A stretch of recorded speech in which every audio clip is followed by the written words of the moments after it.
After long time, बहुत दिनों से आप लोगों से मैं जुड़ नहीं पा रहा था। इसके लिए मैं आप सभी से क्षमा प्रार्थी हूं, क्योंकि रूम शिफ्टिंग के कारण ये समस्याएं आ रही थी। अब मैं कोशिश करूंगा कि कंटिन्यू बेसिस पर आप लोगों से जुड़ पाऊं और नए नए विषय पर वीडियो बनाकर अपलोड कर पाऊं। दोस्तों, बेसिकली मैं वीडियो के अंत में ही मेरे चैनल को सब्सक्राइब, लाइक, शेयर, कमेंट की बात करता हूं, लेकिन आज के इस वीडियो में मैं आप लोगों से सर्वप्रथम ही ये गुजारिश करना चाहूँगा कि अगर आप मेरे चैनल पर नए हैं तो मेरे चैनल को सब्सक्राइब अवश्य करें। अब सवाल ये उठती है कि मेरे चैनल को सब्सक्राइब क्यों करें? अगर आप हिंदी के विद्यार्थी हैं, अगर आप अपना बीए हिंदी में कर रहे हैं, आप एमए के विद्यार्थी हैं, कहने का तात्पर्य कि अगर आप सेमेस्टर के स्टूडेंट्स हैं तो आप मेरे चैनल को सब्सक्राइब जरूर करें, क्योंकि हिंदी से जुड़ी तमाम टॉपिक्स पर मैं वीडियो बनाकर अपलोड करते रहता हूं, खास तौर से हिंदी साहित्य पर। तो इसलिए आप सभी से दिल से गुजारिश है कि आप मेरे चैनल को सब्सक्राइब करें। अगर वीडियो पसंद आए तो लाइक भी करना, कुछ पूछना हो तो कमेंट भी करना, और आपकी ही तरह अपने दोस्तों को वीडियो को शेयर भी अवश्य करना। आज हम लोग दोस्तों आधुनिक हिंदी साहित्य के एक बहुत ही महत्वपूर्ण कवि की काव्यगत विशेषताओं पर बात करेंगे। जी हाँ, आज हम लोग डॉक्टर धर्मवीर भारती की काव्यगत विशेषताओं पर बात करेंगे, वो भी बिल्कुल उदाहरण सहित। अगर आप मेरे सब्सक्राइबर हैं तो आप सभी को पता होगा कि मैं मौखिक के साथ साथ लिखित रूप भी आपको प्रदान कराता हूं। कहने का तात्पर्य कि मैं आप लोगों को नोट्स भी प्रोवाइड कराता हूं। ये वीडियो भी चलता रहेगा और साइड बाय साइड इसका नोट्स भी डिस्प्ले होता रहेगा, और उस नोट्स को अगर आपने पढ़ लिया और आपके किसी भी सेमेस्टर एग्ज़ाम में उसको लिख दिया तो मैं आपसे हमेशा ये दावा करता हूँ कि अगर 20 मार्क्स का क्वेश्चन होगा तो आप 18 मार्क्स जरूर स्कोर करेंगे। अगर वो 15 मार्क्स का होगा तो 13, मिनिमम 13 तो आप श्योरली ही स्कोर करेंगे, क्योंकि मैंने भी अपने बीए के दिनों में, एमए के दिनों में इसी तरह से लिखा था और अच्छी खासी मार्क मुझे भी मिली थी। तो चलिए विषय को शुरू करते हैं। विषय को शुरू करने से पहले नमस्कार दोस्तों, दिस इज सागर विश्वकर्मा और आप सभी का मेरे way to learning SB channel में बहुत बहुत स्वागत है। तो सबसे पहले हम प्रस्तावना लिखेंगे। प्रस्तावना में हम धर्मवीर भारती की जीवन परिचय, हल्की सी जीवन परिचय को लिखेंगे। दोस्तों, आप सभी को बता दूं कि मैं बहुत सारी कवि की काव्यगत विशेषताओं पर ऑलरेडी वीडियो बनाकर अपलोड कर चुका हूं, जिनमें कबीर दास, तुलसीदास, मलिक मोहम्मद जायसी, मीराबाई, अज्ञेय, गिरिजा कुमार माथुर आदि आदि, मुक्ति बोध, इस तरह के कई कवि की काव्यगत विशेषताओं पर वीडियो बनाकर मैं ऑलरेडी अपलोड कर चुका हूं। अगर आप सभी को उन सभी कवि की काव्यगत विशेषताओं की खोज है तो मैं डिस्क्रिप्शन पर लिंक दे दूंगा, आप वहां जाकर देख सकते हैं, या फिर आप मेरे चैनल के अंदर जाकर वीडियो में जाकर भी देख सकते हैं। तो आज हम लोग धर्मवीर भारती की काव्यगत विशेषताओं पर बात करेंगे। डॉक्टर धर्मवीर भारती जो है वे आधुनिक हिंदी साहित्य के एक बहुत ही प्रमुख एवं प्रयोगवादी रचनाकार है। धर्मवीर भारती एक बहुत ही अच्छे कवि, या फिर कहूँ कि एक रुमायनी कवि के साथ साथ एक अच्छे कहानीकार, नाटककार, उपन्यासकार, निबंधकार या फिर सामाजिक विचारक थे। इनका जन्म जो है वो 25 दिसंबर 1926 को इलाहाबाद, जो कि उत्तर प्रदेश में स्थिर है, पिता श्री चिरंजीव लाल वर्मा तथा माता श्रीमती चंदा देवी के घर में इनका जन्म हुआ था। धर्मवीर भारती ने हिंदी में एमए और पीएचडी की परीक्षा उत्तीर्ण की थी। धर्मवीर भारती के जीवन में केवल उनको दो ही बड़े शौक थे, एक अध्यापन का, दूसरे यात्रा करने का।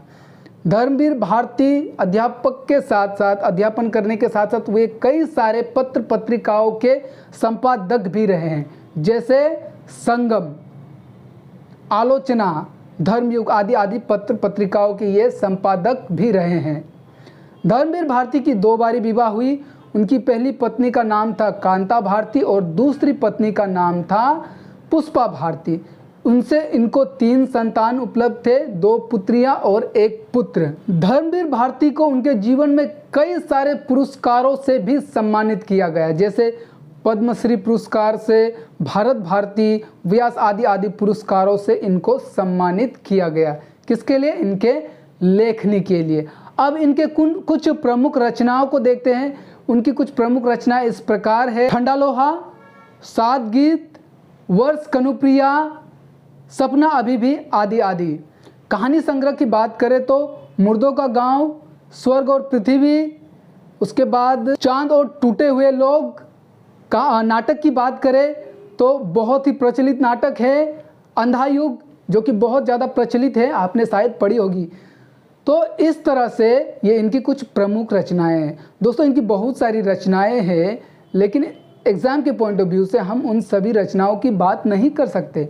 हम केवल प्रमुख रचनाओं की बात करेंगे और आगे बढ़ेंगे, क्योंकि हम लोगों का मेन विषय जो है वो काव्यगत विशेषता है।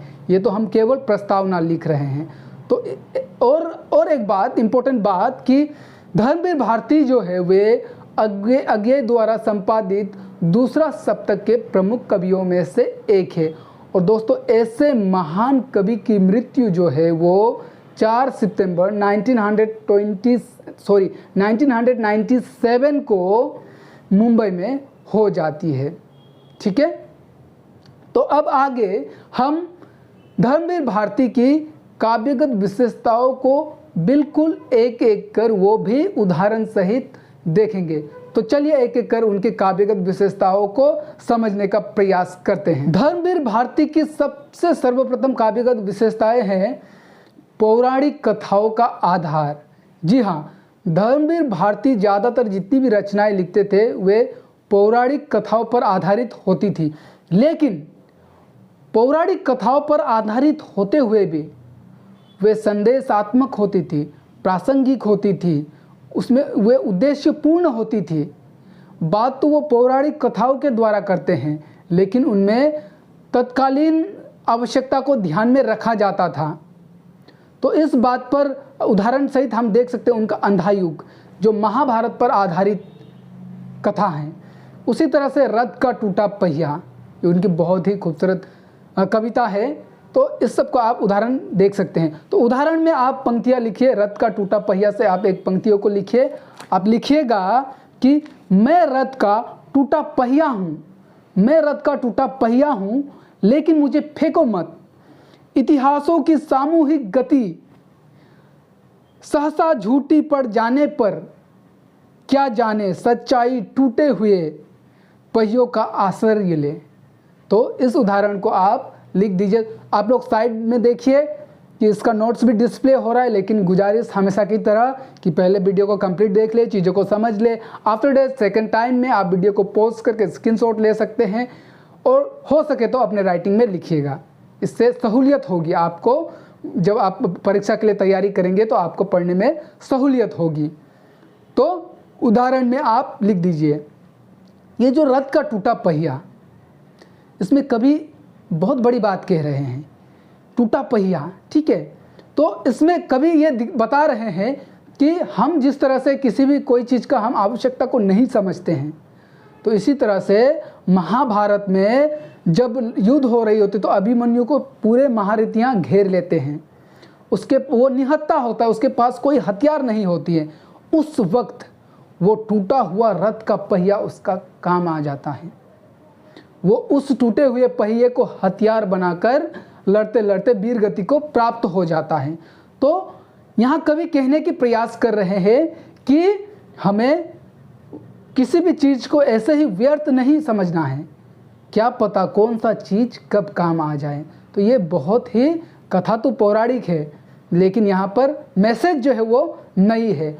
उनकी दूसरी काव्यगत विशेषताएं हैं प्रासंगिकता। ये फर्स्ट वाले विशेषता से बिल्कुल जुड़ा हुआ है। जिस तरह से वो पौराणिक कथाओं का आधार लेते थे, पौराणिक कथाओं को आधार बनाकर कविताएं रचते थे, उसी तरह से उनकी कविताओं में प्रासंगिकता देखी जा सकती थी। प्रासंगिकता मतलब कि जो पहले थी वो तत्कालीन समाज में भी है।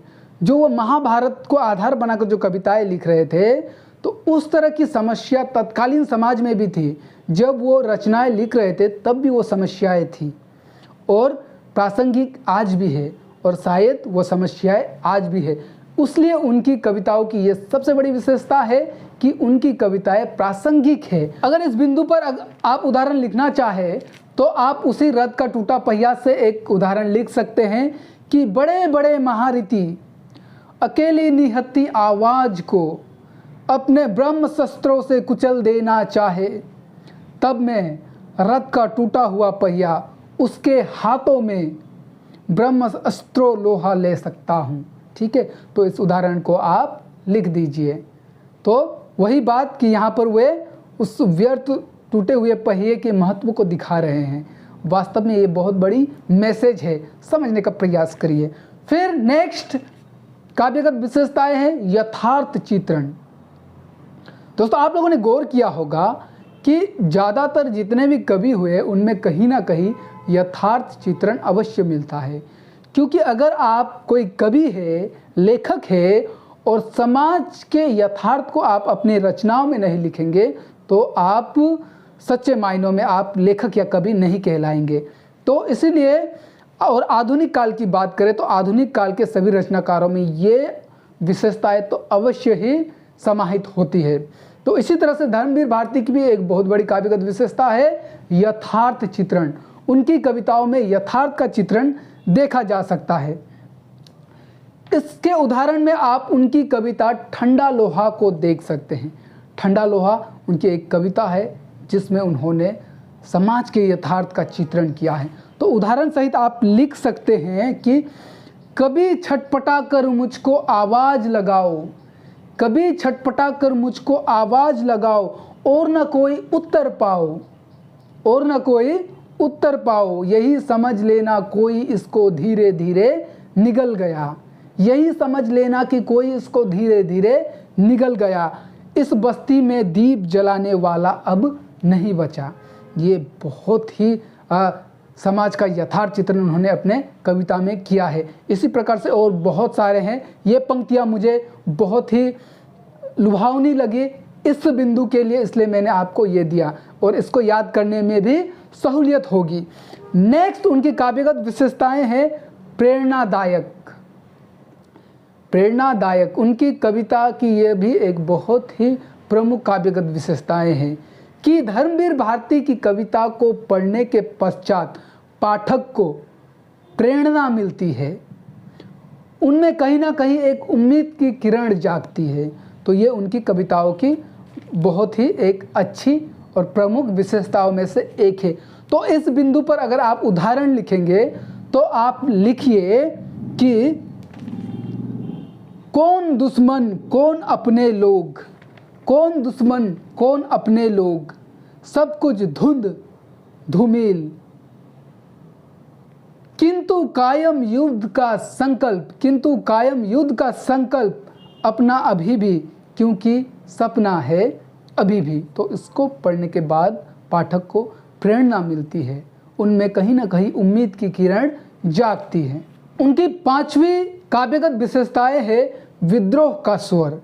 जी हाँ, धर्मवीर भारती की कविताओं में विद्रोह का स्वर देखा जा सकता है। विद्रोह का स्वर किसके प्रति?